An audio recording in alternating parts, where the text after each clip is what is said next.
بسم الله الرحمن الرحیم. درنو لیدونکو د عربي ژبې د زده کړې مینوالو، تاسې ټولو ته ښه راغلاست وایم.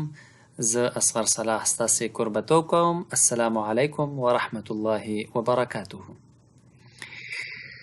د اووم صنف عربي ژبې کتاب الدرس السادس، شپږم درس. البته زموږ دا ویډیو فکر کوم څلورمه ویډیو ده. شپږم نمبر درس ته رسیدلی یو او انشاءالله شپږم او اووم درس به په دواړه درسونه به ووایو. کوشش به وکړو چې دواړه درسونه هم دلته ووایو، چې نور د اتم او نهم صنف کتابونه او لسم، یولسم، دولسم غټ کار موږ او تاسو ته پاتې دی. بیا هغې کې نحو او صرف او ګرامر ټول به انشاءالله وایو. نو ځکه به زه ویډیو ډېره ډکوم تر څو اته نور صنفونو زده کوونکي هم ترې ګټه واخیستلی شي او تاسې هم ترې ګټه واخیستلی شئ او نورو درسونو ته هم زر تر زره وخت ورسیږي. نن درس دی زموږ شپږم درس المدرسة. اول باید د دې په معنا پوه شو چې المدرسة څه معنا. الدرس موږ مخکې ویل درس، لوست، درس، سبق. بعضې خلک ورته سبق وایي، بعضې خلک ورته درس وایي. پخوا به موږ سوچ کوو چې دا سبق د دیني درس ته وایي او درس چې دی دا نورو درسونو ته وایي، خو نه، داسې نه ده. سبق او درس چې دی دواړه درس د عربي ژبې دی او سبق عموما پښتو کې موږ او تاسې ورته وایو. د ژبو لغوي توپیر دی. نو درس عربي کې داسې دی لکه صلات، منځ، مصله، د لمونځ ځای. یا هم مثالونه رانه هېرېږي. نو درس درس دی، مدرسه د درس ځای. نو المدرسة د درس ځای. درس ته په پښتو کې څه وایي؟ ښوونه. او ځای ته یې څه وایو؟ ښوونځی. نو ښوونځی د ښوونې ځای دی. مکتب، سکول، دا ټول الفاظ سره مترادف دي. المدرسة ښوونځی. خو دې نه مخکې چې دلته را داخل شو، تېرو درسونو ته یوه لنډه کتنه کوم تر څو تاسې پرې هم که چېرته ښوونکی د درس کوري باید په دې پوه شي چې څنګه د درسونو ربط ځنځیري کړی وساتو او زده کوونکي هم باید دا یادداشت ولري چې هغه درس دې درس سره څه اړیکه لري. په اول کې موږ وویل هذا کتاب قلم. موږ کله هم چې وایو چې دا کتاب دی، په عربي کې صرف وایو هذا کتاب، هذا قلم. نور الفاظ ورپسې چې دی موږ د غیر عاقل شیانو لپاره اشارې زده کړې. پوښتنه مو زده کړه چې پوښتنه څنګه کوو. ما هذا چې مذکر وي دا چی دی؟ ما هذه چې مؤنث وي دا چی دی؟ بیا د عاقل پوښتنه ده چې یو انسان وي، د فرښتې وي، د پیري وي، که دا ټول عاقل مخلوقات دي که نه، د هغوی پوښتنه کوو. نو که مذکر وي من هذا او که مؤنث وي من هذه. دا درسونه نن راځو الدرس السادس، شپږم درس دی المدرسة ښوونځی. الحوار، حوار دی. موبایل ته زنګ خو نه و، هغه سایلنټ کړو. حوار دی، محاوره ده، خبرې اترې دي. حوار په انګلیش کې ورته کمیونیکیشن وایو. الحوار کمیونیکیشن. کله چې عموما حوار موږ وایو نو حتما د یو نه زیات کسان پکې خبرې کوي خپل منځ کې. حوار یو کس نه وي، حوار کې دوه کسه وي یا درې کسه وي یا ډېر کسان وي. نو حوار چې دی هغه د یو څو کسانو ترمنځ خبرې اترې دي. احمد او حامد په خپل منځ کې خبرې کوي. نو موږ او تاسې به هم لږ د دوی خبرو ته غوږ شو. السلام علیکم. په العربیة بین یدیک موږ یو بل کتاب شروع کړی دی له صفر نه. هلته مو السلام علیکم ویلی دی. دلته یو ځل بیا معنا کوم ځکه چې د اووم صنف په کتاب کې موږ السلام علیکم نه دی معنا کړی. السلام معنا سلامتیا، روغ صحت چې ورته وایو که نه، سلامت اوسئ. السلام معنا امنیت. عربي کې که تاسې هم دا نن سبا د صلح خبرې وګورئ، د صلح تړون ته عربي کې څه وایي؟ معاهدة السلام. یعنې هغه کوم د امنیت تړون چې دی هغې ته نو السلام څه ته وایي؟ امنیت. انګلیش کې ورته څه وایي؟ پیس. پیس، امنیت. کله چې موږ یو مسلمان ته وایو السلام علیکم، په تاسو باندې دې وي، څه شی؟ امنیت او سلامتیا. کله چې موږ یو مسلمان سره مخ کیږو په مخ مو مسکا وي، السلام علیکم، یعنی زما لخوا تا ته بالکل امنیت دی، زما لخوا تا ته دعا ده. کله چې په هغه وخت سلامتیا او روغتیا باندې والو، یعنی زه د الله نه تا ته سلامتیا او روغتیا او صحت غواړم، او زما لخوا نه تا ته 100% امنیت دی، زما لخوا تا ته هیڅ خطر نشته. په حیث د یو مسلمان چې د یو مسلمان په بل مسلمان وینه حرامه ده، مال حرام دی، دولت حرام دی، هغه ستا ورور دی نور، نو ځکه ورته وایي چې السلام علیکم. ځکه خو په سلام سره مینه زیاتیږي چې یو مسلمان بل مسلمان ته د رب نصیحت غواړي، یعنی په زړه کې درته هیڅ منافقت، هیڅ کرکه، کینه نه لرم. بیا هم سره د دې چې یو مسلمان بل مسلمان ته وایي چې السلام علیکم، امنیت دعا ورته کوي، امنیت ورته وړي، او پټ پټ کینه ورسره کوي، غیبت یې کوي، کندې ورته کني، او هغه ته چې دی 100 قسمه مشکلات ګوري، دا مسلمان نه دی، دا منافق دی. ولې منافق دی؟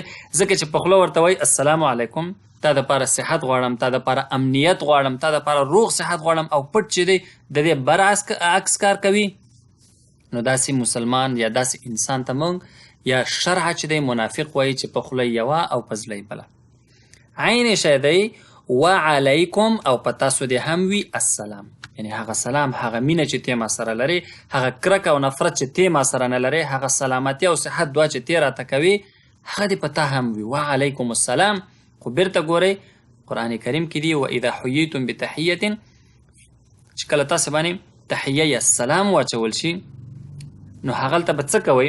فحیو بمثلها، آیت هم رانه هیر شو، فردوها والله اعلم، هغه آیت رانه هیر شو. خو معنی دا ده چې کله چې تاسو باندې سلام اچول کېږي، یا بالمثل رد وکئ، او فحیو باحسن منها، نو یا د هغې نه هم ښه سلام واچوئ، ښه جواب ورکړئ، لکه السلام علیکم، وعلیکم السلام، په تاسو دې هم سلامتیا وي، په تاسو دې هم امنیت وي، ورحمت الله، دا اوس د هغه نه ښه جواب کوي، او د الله رحمت دې هم وي، وبرکاته، او د الله برکتونه دې هم په تا وي. نو دلته چې دی دا د السلام علیکم وعلیکم السلام ورحمت الله وبرکاته معنا ده. یو نقطه دلته اړینه بولم، هغه ده چې کله هم نور موږ ته دوه شیان دي چې زه نه معنا کوم، الحوار به نور نه معنا کوم، ځکه بس دی هره پیره د یو معنا دومره اوږده معنا نشو کولی، اوس هم 15 دقیقې وخت ونیو. السلام علیکم او وعلیکم السلام کې که موږ نورې خبرې وکړو، نورې خبرې هم کېږي. بیا د دې معنا هم نه کوم، ځکه هر ځای کې که زه دومره تفصیلات ورکوم وخت نیسي موږ ته. راځو احمد ورته وایي اینا، اینا څه معنا په عربي کې؟ چیرته، اینا چیرته، تذهبو زی خطاب دی، یا اخی، یا ندا ده آواز دی، اخی وروره، این تذهبو چیرته زی، یا اخی ای زما وروره. ګوره دا یا چې دی دا د ملکیت دی، لکه کتابون، کتاب، کتابی زما کتاب، دا یا د څه ده؟ دا د ملکیت ده. این تذهبو یا اخی، چیرته زی ای زما وروره، چیرته زی وروره. کله چې موږ ساده پښتو وایو که نه، وروره چیرته زی، نو داسې وایو، وروره چیرته زی. اذهبو زم، ګوره تذهبو دا تا چې په د فعل په سر کې راشي نو تزی، اذهبو دا الف چې په سر کې راشي ززم، الی تا المدرسه ښوونځی، اذهبو الی المدرسه ښوونځي ته ځم، چیرته ځم؟ ښوونځي ته ځم، مکتب ته ځم. احمد ورته وایي ما هذه، دا څه شی دی؟ ما هذه اوس به حامد سره ضروري یو څه وي که نه، ورته چې ما هذه دا څه شی دی؟ حامد ورته وایي هذه حقیبتي، دا حقیبتون بکسه، ما مخکې ویل چې دا یا اخي، دا یا ګورئ دا د ملکیت یا ده، چې کله دا د کوم اسم په آخر کې اضافي شي مطلب زما. هذه دا حقیبتي زما بکسه ده. هغه بل درس کې مې هم یو پیرې د دې کوم شرحه چې دی هغه دا کړې ده، یو ځلې دلته هم د دې شرحه کوم، وګورو چې دا اذهبو، تذهبو، نذهبو، یذهبو د دې توپیر څنګه کولی شو، څنګه پوهېدلی شو چې اشاره دلته ما ته ده، تا ته ده، چا ته ده. دلته به لږ لنډ ډول ولیکم.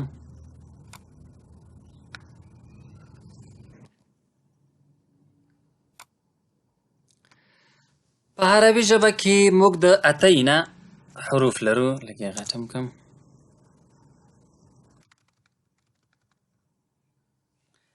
اتینا، چې اتینا کې موږ سره کوم کوم حروف شامل دي؟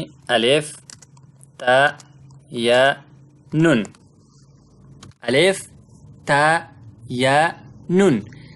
د فعل په سر کې مثلا ذهب، تذهب، یذهب، اذهب، نذهب، دا ټول دي. کله هم چې الف راځي اذهب، مثلا زم، آکلو خورم، انامو ویده کېږم. دا الف چې راځي د دې اشاره به ځان ته وي، ماته. اذهبو زه ځم، آکلو زه خورم، انامو زه ویده کېږم. ورپسې راځو تا. تا دوه معناګانې لري. یو چې کله موږ مخاطب سره خبرې کوو، تا سره. تذهبو ته ځې، تأکلو ته خورې، تنامو ویده کېږي، یعنې ته. دلته اوس دا ډیره مهمه ده چې موږ په دې پوه شو چې تذهبو صرف د مخاطب لپاره نه استعمالیږي. البته دا ټول په مفرد دی. اذهبو، تذهبو مفرد دی. جمع لپاره بیا وروسته نورې صیغې لرو. یو بل شی دی د په لومړي سر کې خو دا د څه لپاره استعمالیږي؟ مذکر مخاطب لپاره. مخاطب نه دی ښه، مخاطب او متکلم تقریبا یو شی دی. مخاطب هغه څوک دی چې خطاب کوي. مخاطب هغه څوک دی چې هغه ته خطاب کیږي. مخاطب هغه څوک دی چې ته ورته خبرې کوي. نو مذکر وي او مخاطب وي. تذهبو، تأکلو. همدا شان یو بل شي لپاره هم وي. هغه د څه لپاره وي؟ مؤنث او غائب. هي تذهب، هي تأکل، او هي تشرب، هي تنام ویده کېږي. نو څنګه به پیژنو چې دا د مخاطب لپاره دی که د مؤنث لپاره دی؟ پیژنو به یې داسې چې زه تا سره خبرې کوم او درته وایم چې تنامو، نو مطلب خو مې دا نه دی چې کومه جنۍ یا ښځه یادوم. تأکلو خو دا نه دی، زه تا ته وایم چې تأکلو. نو د جملې د قیاس و استعمال نه معلومیږي. ورپسې راځو یأکلو، ینامو، یذهبو، یأکلو، ینامو. دا د څه لپاره استعمالیږي؟ دا د مذکر غائب. هغه خوراک کوي، هغه ویده کېږي، هغه ځي. دا د چا لپاره؟ هغه لپاره. نون د چا لپاره استعمالیږي؟ نذهبو، نأکلو، ننامو. دا د جمع متکلم لپاره استعمالیږي. متکلم هغه څوک دی چې خبرې کوي. هر هغه څوک چې خبرې کوي او ډیر وي. مثلا موږ ډیر کسان یو، درې څلور دی خوا دي، درې څلور دی خوا دي، پوره ډله م جوړه کړې ده. نو ما بیا څنګه استعمالوم چې موږ ځو؟ نذهبو، نأکلو موږ خوراک کوو، موږ خورو، ننامو موږ ویده کېږو. نو انشاءالله په دې به پوه شوي یاستئ. اذهبو، آکلو، الف چې په سر کې راشي زه چې دی متکلم و متکلم دی او مفرد دی، یعنی یو. انشاءالله د نحوې په برخه کې دا ټول موږ لولو. دلته صرف اشاره ورته کوم. اذهبو زه ځم، آکلو انامو زه خورم ویده کېږم او ځم. تذهبو زی، تأکلو خورې، تنامو ویده کېږي. تذهبو که جنۍ لپاره وي هم همدا شی دی. هغه ځي، هغه ویده کېږي، هغه خوري. یذهبو هغه مذکر نارینه، یذهبو هغه ځي، یأکلو هغه خوري وغیره. او نذهبو مونږ ځو، مونږ ویده کېږو، مونږه خورو. نو ما نه دام هېر شو چې دا کوم ځای نه کوم ځای ته مونږ لاړو. خبره دې کې وه چې تذهبو او اذهبو کې انشاءالله چې اوس به واضحه شوې وي نقطه. ښه، هذه حقیبتي، دا زما بکسه ده. انتقالیږو 22 نمبر صفحې ته. هلته هم حوار لا جریان لري. احمد او حامد لا هم خبرې کوي. احمد ورته وایي اینا چیرته ده؟ مدرستک ستا ښوونځی. مدرستک ستا ښوونځی ستا مکتب. څنګه پوه شو چې ستا مدرسه یا ستا ښوونځی یا ستا مکتب؟ آخر کې کاف الخطاب راغی. آخر کې څه راغی؟ کاف الخطاب. د دې کاف الخطاب نه معلوموو مونږ چې ته کله هم چې د اسم هغه چې فعل وګوره، فعل او اسم ترمنځ فرق وکړئ. فعل کار دی، اسم نوم دی. چې د اسم په نوم کې آخر کې څه راغی؟ کاف راغی، نو دا ستا دی. لکه قلم، قلمی، مخکې ویل یا د متکلم د زما قلم. قلموکا ستا قلم. نو مدرسه ښوونځی، مدرستوکا ستا ښوونځی. په هغه صورت کې دا کاف چې مذکر وي مقابل لوري ته. خو که مؤنث وي بیا ورته څه وایو؟ که جنۍ وي او هغې ته هم چې ستا ښوونځی بیا څه وایم؟ مدرستوکي. قلموکي ستا قلم. که هلک وي قلموکا ستا قلم. اوس حامد هلک دی، مذکر دی، نو ځکه ورته وایو چې مدرستوکا. این مدرستوکا ستا ښوونځی چیرته دی؟ حامد ورته څه وایي؟ مدرستي زما ښوونځی قریبتون. مدرسه په البته په عربي کې مؤنث اسم دی او په پښتو کې ښوونځی دی، نو ځکه دلته قریبتون د قریبون په ځای قریبتون. دا چې مؤنث دی نو دی هم مؤنث دی. مدرستي زما ښوونځی قریبتون نږدې دی من المسجد مسجد سره. من اصلا د المسجد مسجد. مدرستي قریبتون من المسجد. ښوونځی مې جومات سره نږدې دی. زما ښوونځی جومات سره نږدې دی. زما ښوونځی د جومات تر څنګ دی. دا ټولې معناګانې د دې جملې کیدی شي. فی په ای کوم صف صنف کې تدرسو. ګوره ما مخکې ویلي وو تدرسو، دا تا د فعل په سر کې ستا لپاره ده. زما لپاره ادرسو، یدرسو، ندرسو موږ ټول. نو فی په ای کوم صف صنف کې کلاس تدرسو درس لولي. فی ای صف تدرسو په کوم ټولګي کې په کوم صنف کې درس وایي؟ ادرسو درس لولم یا لوست کوم. فی په الصف صنف السابع وم. ادرسو فی الصف السابع په وم صنف کې درس وایم، په وم صنف کې درس لولم.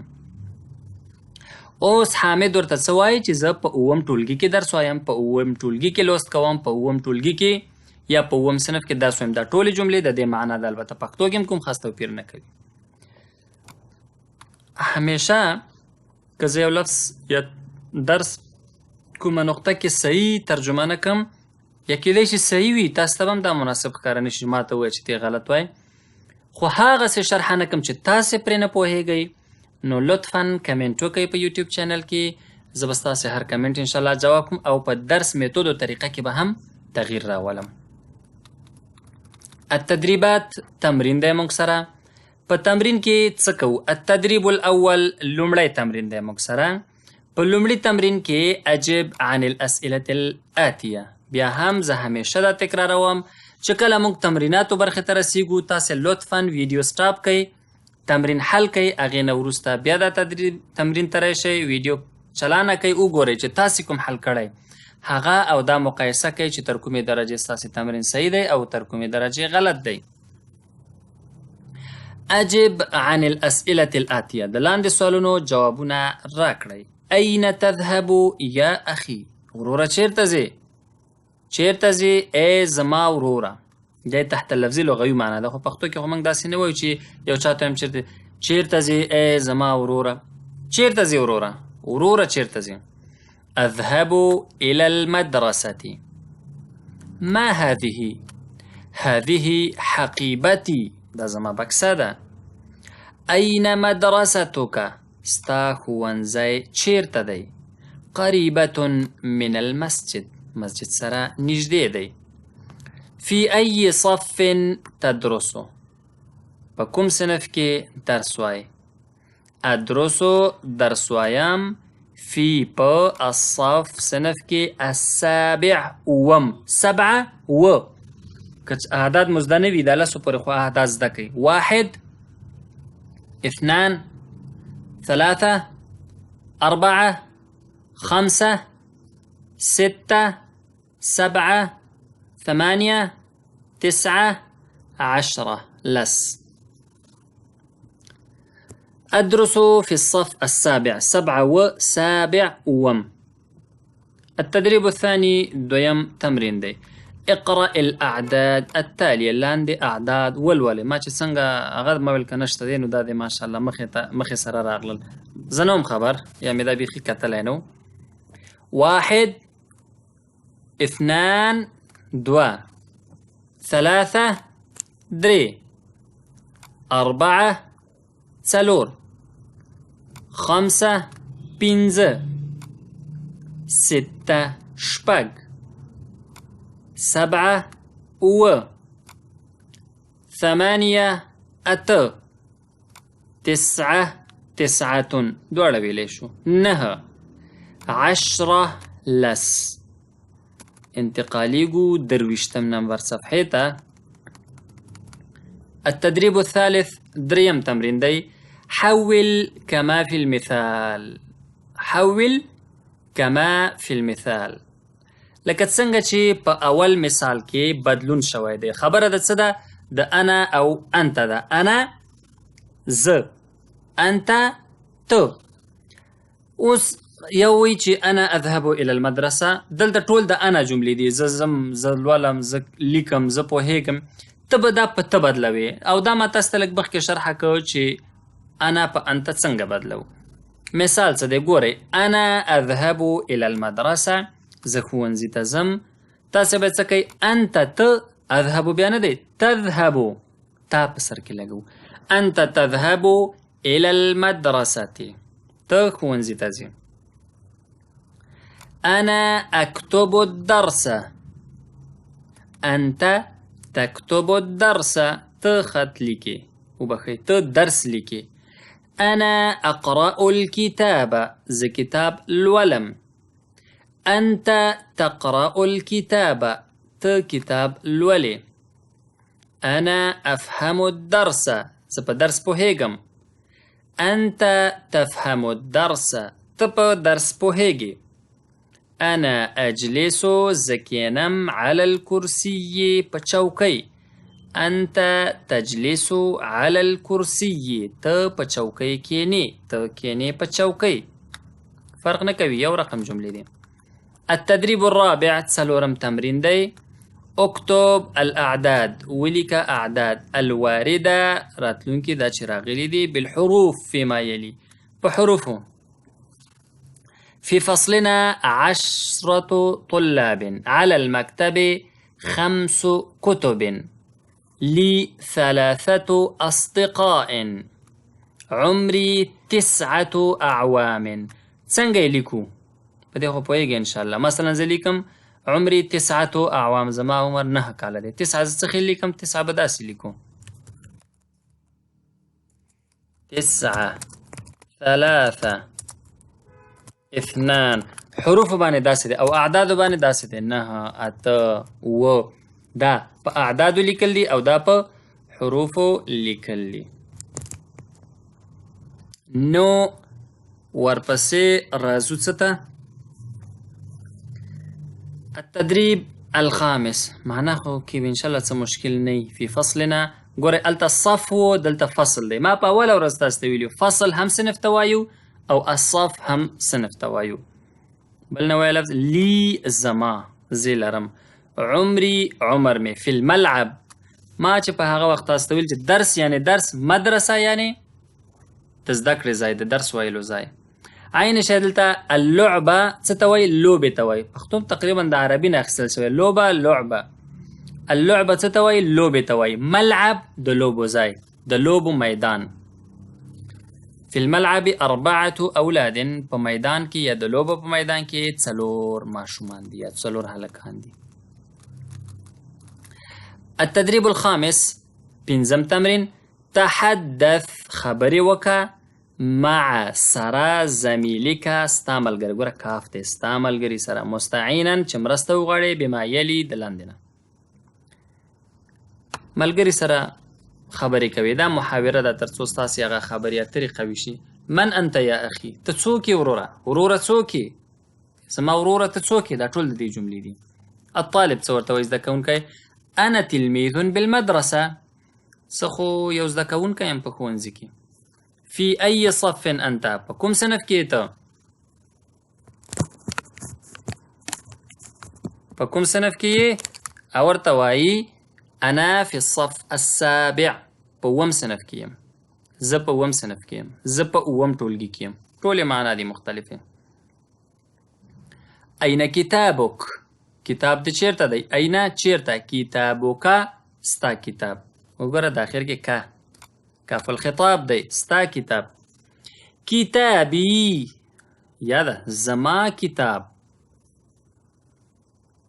علی المکتب، په میز باندې دی. علا په المکتب میز. هل آیا عندک تا سره شته قلمون قلم؟ هل عندک قلمون، قلم لري؟ پښتو کې وایي چا داسې تا سره قلم شته؟ قلم لري؟ نعم هو عندي قلم، ما سره قلم شته. هو زه قلم لرم.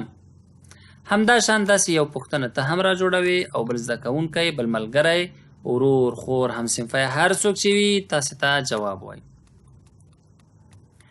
التدریب السادس، شپږم تمرین. الاملاء المنظور. موږ دوه قسمه املاء لرو. هغې کې یو قسم الاملاء المنظور ده. الاملاء المنظور داسې چې ته دا ګورې یو پیره، عمر يصحو مبكرا يتوضأ ويذهب إلى المسجد ثم يرجع ويتهيأ للذهاب إلى المدرسة. دا دې وویله، ودې لوستله، اوس دینه مخ اړوې، لاندې یو ورقه راخلې او دا لیکې، ګورې چې ستا املا زده ده، همدا لیکلی شي که نه. عمر يصحو مبكرا، عمر راویښېږي وختي. يتوضأ اودس کوي، ويذهب او ځي الى المسجد، مسجد ته. ثم او بیا يرجع واپس راځي. ويتهيأ او آمادګي کوي، تیاری کوي. للذهاب تګ، الى المدرسه ښوونځي ته د تګ.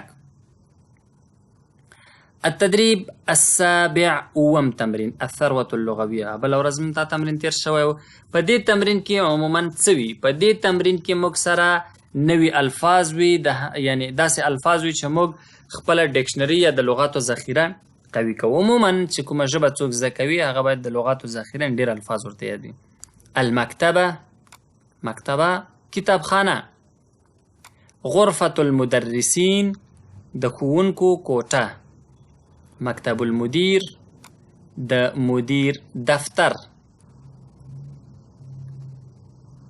المختبر، پښتو کې رانه هېر شو. ساینس لیب چې ورته وایي بعضې. لابراتوار، المختبر لابراتوار. وګورئ د اختبار نه، ازموینې نه، امتحان نه اخیستل شوی که نه. او په لابراتوار کې موږ او تاسې څه کوو؟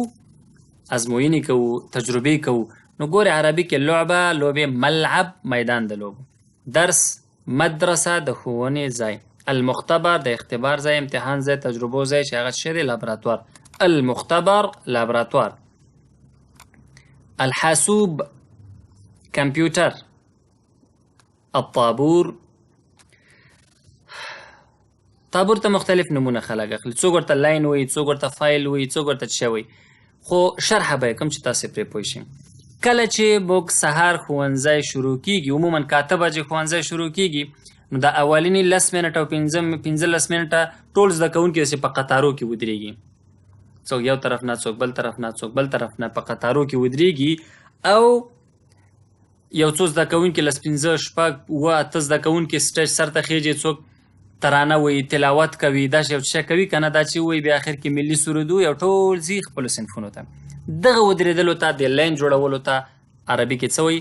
الطابور. لاین جوړول به ووایو. کرة القدم، فوټبال. فوټ څه ته وایي؟ خپه.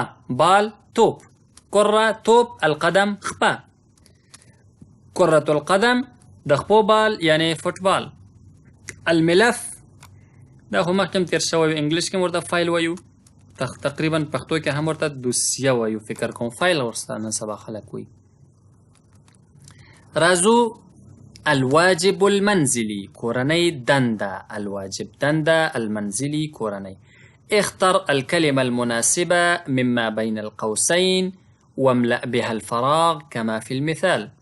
د قوسینو کې چې کومه کلمه ده دې نه به یوه انتخاب کې او بیا به د خالي ځای پرې ډک کې. مثال چې دی دې کې السوق بازار، المطار هوایي میدان، المسجد جومات یا مسجد، المدرسة قریبة من المسجد، نو یو لفظ هم ترې انتخاب که مسجد. المدرسة ښوونځی، کبیرة مدرسه لویه ده، بعید لرې دی، صغیر وړوکی دی. نو المدرسة دا دواړه ولې نه راځي؟ ځکه چې ګورئ المدرسة چې دی اخر کې تای مربوطه ده، مؤنث اسم دی، دا دواړه مذکر دي، نو چې به راځي کبیرتون غټه ده. المدرسة مکتب چې دی ښوونځی مکان و ځای دی د ادب او چی شي د تجارت او ادب، د کار او ادب که د علم او ادب. المدرسة مکان العلم والادب. فی المدرسة په ښوونځي کې په مکتب کې، للریاضة د سپورت لپاره چیرې، مقصف دکان، ملعب میدان، مکتب دفتر. د چی دی نو فی المدرسة ملعب للریاضة میدان دی د ورزش لپاره. فی المدرسة په ښوونځي کې په مکتب کې. کثیرة ډیر چی شی، دکاکین د دکان جمع ده، فصل او فصول چی دی فصول، فصل صنف، فصول ډیر صنفونه. دکانونه هم کیدای شي ویم خو داسې دکانونه خو نه وي چې سم بازار یې جوړ کړی وي او ډېر دکانونه وي، نه فصل هم نشي کیدی. ولې؟ ځکه چې ډیر وي ابه یو فصل نه وي ابه ډیر جمع وي، نو دا مفرد دی او دا فصول جمع دی. نو فی المدرسة فصول کثیرة، په مکتب یا ښوونځي کې ډیر صنفونه دي. انتقالی گو الدرس السابع، اوم درس ته. هغه ورونه او خویندې چې دا درس تعقیبوي او هغوی فکر کوي چې درس ډیر اوږد شو. زه وایم زه ډیر وایم، مهمه نه ده چې تاسې هم ټول په همدې یو ورځ کې زده کوئ، ټول په همدا یو ورځ وګورئ. کیدای شي جمعې پنجشنبې کومه ورځ زه ونه کولی شم، نو دا ویډیو به تیار پرته وي، تاسې لږ لږ وګورئ. بیا الدرس السابع، اوم درس، الاسرة. یا بس دی د نن لپاره هم دومره ډیر شو، زم ستړی شم. خو یو نقطه بیا هم تاسې ته وایم، هغه ورونه او خویندې چې د دې کتاب نه علاوه غواړي زما ویډیوګانې وګوري یا عربي ژبه زده کړي، د عربي ژبه زده کړه د دې ځای نه نه کېږي، دا ډېر یو غټ لیول نه په اووم صنف کې شروع شوی. موږ د صفر نه شروع کړې ده په همدې زما یوټیوب چینل کې. که تاسې دا ویډیو ډاونلوډ کړي وي بل ځای کې ګورئ، نو په یوټیوب کې اصغر صلاح سرچ کوئ، ASGHAR سپیس فاصله SALAH صلاح، یا پښتو کې اصغر صلاح ورکوئ. تاسې زما چینل پیدا کولی شئ، پلی لیست ته لاړ شئ. په پلی لیست کې د اول، دویم، دریم صفر نه شروع شوې ده. اولې ویډیو نه وګورئ، د صفر نه شروع شوې ده. تاسې هغه ویډیوګانې تعقیب کوئ که ستاسې عمر په هر اندازه کې وي. انشاءالله په یو کال کې به، ځکه یو 2-3 میاشتې که زه تاسو ته وښیم دا صحیح نه دی، یو کال کې به تاسې دومره وکولی شئ چې یو څه احادیث، یو څه آیتونو باندې پوه شئ، څوک چې خبرې کوي په عربي په هغې باندې پوه شئ، متن ولولئ، یو څه اندازه په هغې پوه شئ. 3 کتابونه دي، نو انشاءالله چې 3 وړه کتابونه ختم شي، نو زه تاسو ته انشاءالله ګارنټي درکوم چې تاسې به په عربي ژبه روانې خبرې وکولی شئ. او نور مکمل خو ځکه نه وایم چې د هر چا خپل استعداد او خپل لیاقت دی چې څومره وخت کې زده کوي.